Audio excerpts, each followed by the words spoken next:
Hello, everyone, and welcome to Short Talk with Oxana Losevskaya. I'm a partner at Sell Partners, strategy consulting firm. Today, we are talking about business scorecards, or to say it in short, BSC. I'm delighted to welcome Natalia Benidovskaya as our speaker. Natalia works as a C4, has completed Executive MBA, and also an FCCA member. Natalia has more than 20 years of experience in development and execution of financial strategies. She has worked in the oil and gas sector for almost all her life and has extensive experience with the global oil and gas companies. Natalia, welcome. Hello, Oksana. Hello, dear colleagues. I will share my experience with great pleasure. Thank you for inviting. Let's start with the first question which comes up into my mind. I know that you have lots of business cases on business cards implementation. Could you please share one of your experiences with us? With pleasure. So I really had a great experience in applying strategy map and balance scorecard. It related to the time of the merger of two companies, global industrial players. I was responsible for integration processes related to the merger in Russia. And need to mention that I and my team had a very little support in terms of methodology and integration and transformation processes from headquarters based in Europe, simply because the physical merger has happened in Russia. Only in Russia, I would say.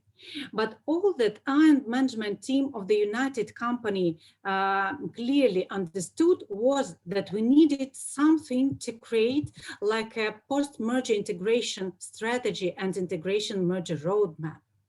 It aimed to ensure a comprehensive approach and understanding about company strategic directions, goals, and targets to be reached during the period of integration. Wow, it sounds as a very interesting story. So what have pushed you to go with the business scorecards? Why have you decided to implement exactly scorecards, not something else? You know what? We needed a clear, comprehensive, well-structured tool to support the strategy. And research we undertaken had led us to balance scorecard. But the balance scorecard is a strategic planning and management system that organizations use to communicate what they're trying to accomplish, align the day-to-day work that everyone is doing with strategy, prioritize projects, products, services, and measure and monitor progress towards strategic targets. Let me show you one thing.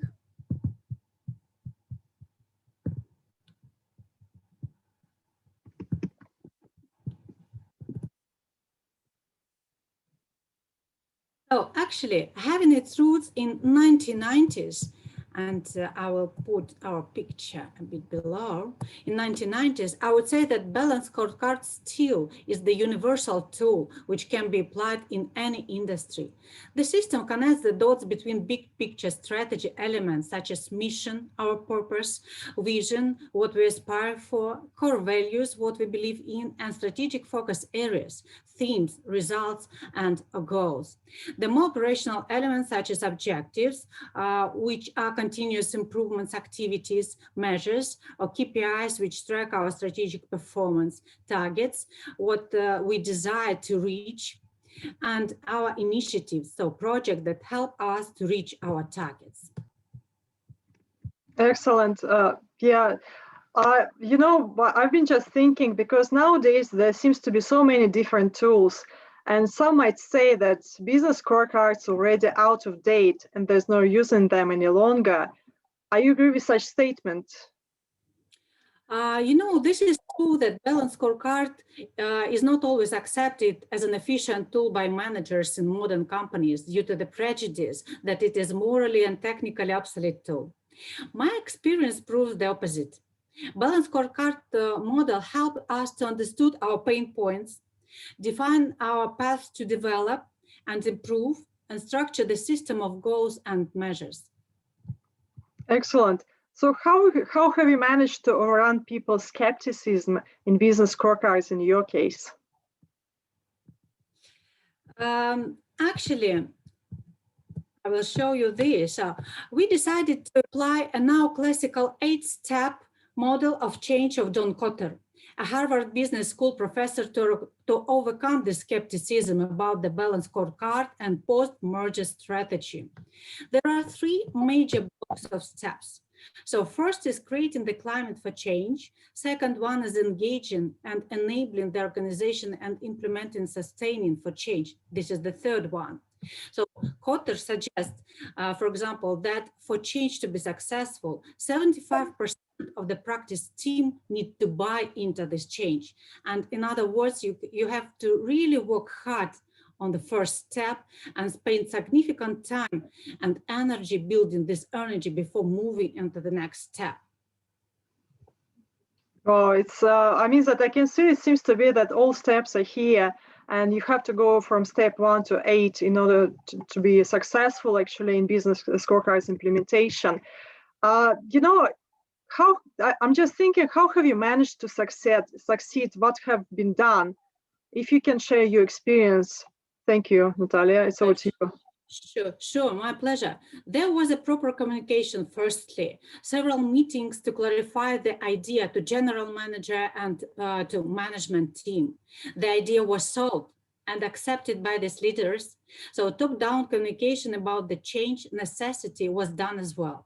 So to develop the post-merger strategy, development team was through certain steps and filled in certain blocks of the strategy map and balanced scorecard in alignment with mission and vision of the company.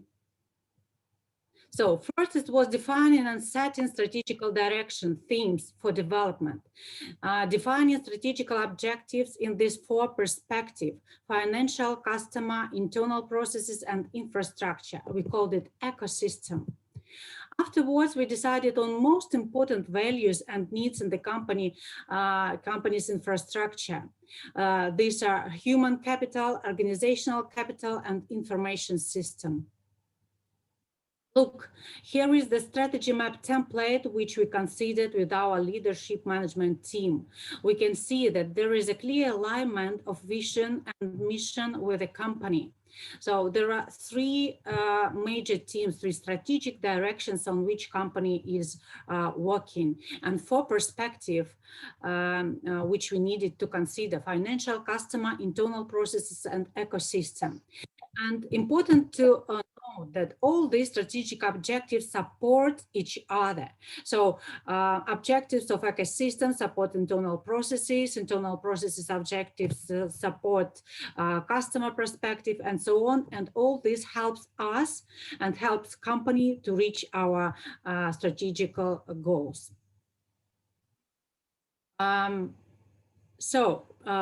There is the example of the integrated balance scorecard, which is also a very interesting thing. You can see several elements which we already discussed: vision, mission, strategic priority, and you can see the map itself and the business objective link.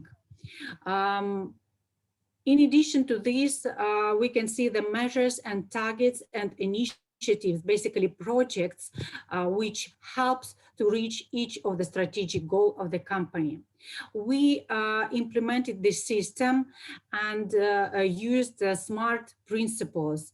All our objectives and initiatives should be specific, measurable, assignable, relevant, and time-based. On this particular, you can see the strategy map of the company itself. So we defined for the company strategic directions as profitability, business growth, full integration, because it was a period of the merger of the company. We defined the objectives, strategic objectives in all 4 perspectives. And afterwards, the culmination of the process was the integration and implementing the balanced scorecard of the company. The KPI system, which included measures and targets for each of the goals. And this was the culmination because we introduced the strategy and we implemented the measurement system on a monthly basis to see and to compare the actual results versus our plan. It allowed us to see the gap and deep dive into inefficiencies to adjust our actions and operations. Natalia, Thank you very much. It's I mean that I'm just looking at what you've done, and it sounds, the whole process sounds as well, just fantastic, and the job you've done is excellent. And I just wondered, how much time have you spent to go from step 1 to step 8 to complete the whole project? You know, this was not really an easy task and easy thing, but it took us not such a long. It took us 6 months approximately from the very beginning to the very end to the implementing of the strategy. Therefore, it was a tremendous effort from everyone in the management team and the company. The great thing was really that management of the company, leaders of the company, they realized that we needed to implement these changes, that we really needed to perform well, and there was a mutual great job. Wow. Yeah, I can see that there have been put lots of effort actually in the process, and people have been doing, I mean, it was very good coordination and cooperation with people. So it seems to be that good team and good effort can bring a successful result at the end. And especially if you have a very good project manager who can pull everything together, it brings actually to the result that you want to have. Fantastic. Thank you very much for coming over, Natalia. I hope to see you next time, and you can share some more experience on scorecards and other financial themes that you are a great expert of. And yeah, hope to see you next time. Thank you, Oksana. Thank you very much for inviting. I shared my experience with my pleasure, and really hope to see you next time as well. Thank you very much again, and thank you all for listening our short talk, and goodbye.